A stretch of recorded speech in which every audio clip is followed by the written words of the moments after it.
And welcome back to Washington Commanders Insider. Today, we're talking about if the Washington Commanders will sign Osa Odighizuwa. And also, we'll be looking at the NFL draft and looking at the offensive side of the ball for the Washington Commanders. Be looking at some prospects that maybe the Washington Commanders could take a chance on in the NFL draft. But first, let's start with, will the Washington Commanders sign Osa Odighizuwa? And so I think that there is a possibility that they do sign him. I think that there's a real link between him and the Commanders because Dan Quinn used to be the defensive coordinator at the Dallas Cowboys. And so he did coach up Odighizuwa. And I think that, there's that link. And so that makes a lot of sense. And then also, too, when you look at bringing in Osa over, here's a player that is familiar with this defensive scheme. And so I think that definitely makes sense to bring him over if he wants to come.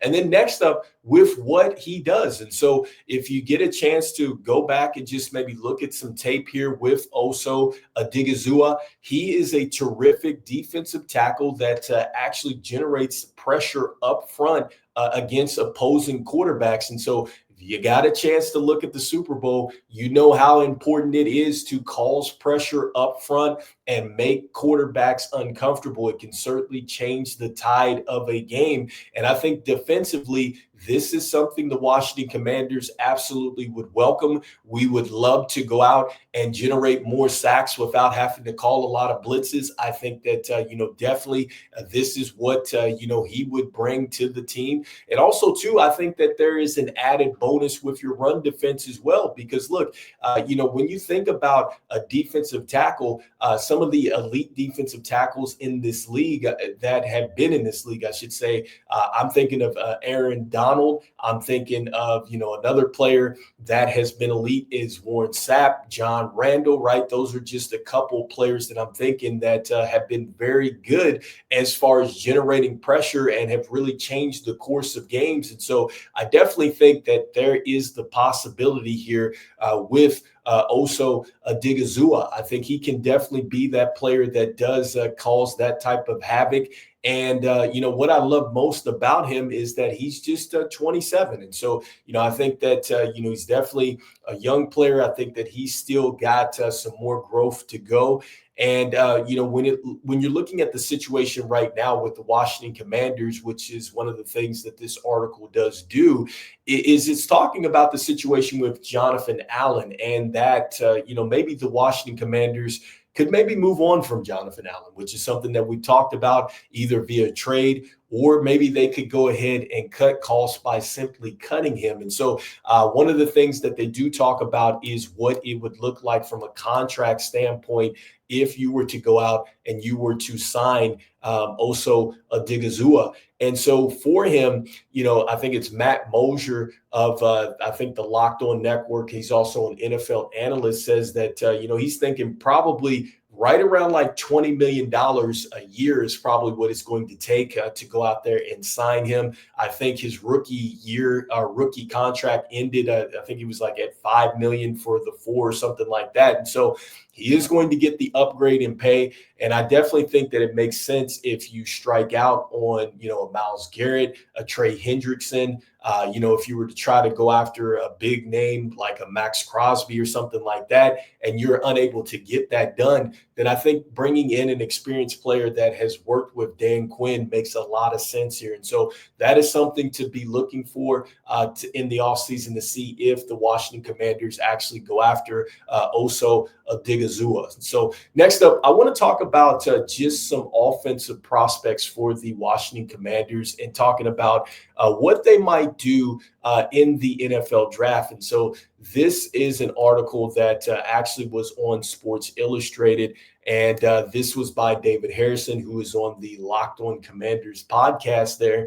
And he mentions 3 offensive players that maybe the Washington Commanders maybe take a chance chance on if they are available. Two of these players I think we've talked about before, but the first one is Omarion Hampton, so running back here out of North Carolina. And so initially, when I saw him, I'm thinking of a player that reminds me a lot of Eddie George. And I say that because he runs with the same, I think, upright kind of style. And he's also running with a lot of power. Like he's definitely a player that runs he runs behind his pads, and definitely he's one that inflicts punishment, I think, on the defender coming up to tackle him. So I do love the physicality that he brings in the run game. As far as his speed, he's not necessarily a player that is going to be a home run hitter, right? Like I don't think he's going to be a player like a Saquon Barkley that's going to just get the football and be able to take it to the house necessarily. But I think he is going to be a player that is going to generate a lot of chunks yards when he gets into the secondary. And he's also going to be able to finish runs. And so that's good. And he's also shown the ability, I think, to get out in space when you throw him a screen pass and he can make some plays. And so a good comparison that I saw here on NFL.com for him in his draft profile is they have him as a Ramondre Stevenson type of player, which he is the running back for the New England Patriots. And so very good out of the backfield, running and catching. I do see that comparison. Another comparison, maybe you could give him a Joe Mixon type of player. I think he definitely shows shades of Joe Mixon. I can see a little bit of Deuce McAllister that used to play for the Saints as well. And like I said, he's a physical back. He's definitely a bigger back, and he's not the type that's going to be a home run hitter. Again, he's got like one speed once he gets out in the open field. But he is going to get, I think, a lot of chunk yardage and things like that. So one of the things that they talk about as far as his weakness here on NFL.com is that sometimes he has a little bit of a slow vision as far as diagnosing, like, the right running angle or when to kind of change direction and things like that. And so maybe that's something to look out for. But again, these are things that I think players get better at once you get them, into your training and things like that. And so I definitely wouldn't mind the Washington Commanders taking a chance with Omarion Hampton if he's available. I definitely think that he would add to our running back room with Austin Eckler and also to Brian Robinson Jr. I think that added dimension helps this team really dominate as far as the time of possession, and really, I think, takes some more pressure off of Jaden Daniels to be a runner as well, even though we still want him to do that. But when you get a player like this that helps you stay ahead of the chains, you go out there and you get him. And so next up, another player that was talked about here was wide receiver Trey Harris out of Ole Miss. And so, look, here's the two players that he reminds me of. And so he reminds me of A.J. Brown and DK Metcalf. I laugh a little bit because both of those players actually went to Ole Miss, but he does remind me of that. Look, I think he's a big, strong wide receiver that can certainly win on the outside. I think that he is a player that can definitely win, as far as getting to the deep balls and things like that. And that's something that we definitely like to do with our offense. I think another thing that he's certainly going to do as well, much like a DK Metcalf, he's going to give you a nice target over the middle of the field at 6'3", 210, right? He has that size, obviously, I'm sure, with the wingspan and things like that. We know the kind of footballs that Jaden Daniels throws are very, receiver friendly. And so I think that he's going to be able to make some plays in space if the Washington Commanders go out and get him. So I do love that. And then also, too, I did like the way that he tracked the football. To me, I thought that was another thing that kind of jumped off the tape for me personally, even though one of the things that they say is that he doesn't do a great job as far as maybe getting contested catches and things like that. But we'll see. I mean, again, these are weaknesses. I think that these are something that, each player will have to work on once they get to the next level.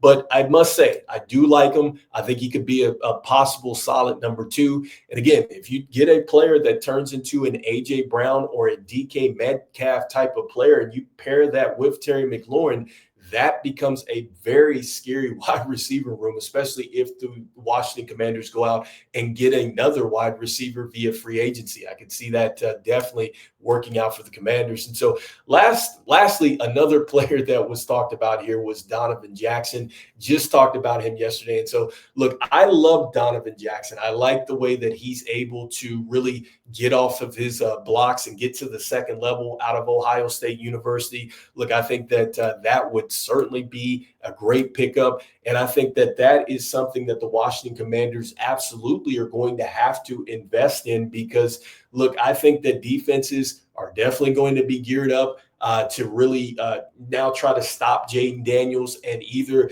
they're going to try to play him much like the Philadelphia Eagles did, where they're going to sit back and let their defensive line try to get to him. So that suggests that you need to have a good offensive line that can pass protect. That is something that definitely I did see with Donovan Jackson and also too Josh Simmons. I think both of those players did an outstanding job, and they do a great job as far as run blocking as well, which is an identity to this football team. So I would like all these draft prospects, if the Washington Commanders were to somehow be able to get any one of these players. I do like these additions for the team. And so anyway, let me know in the comments what you think about this most recent news here. Do you think that the Washington Commanders should, in fact, go after Osa Odighizuwa, or should the Washington Commanders go after some of these prospects that were mentioned, whether it is Omarion Hampton, also too, we talked about wide receiver Trey Harris,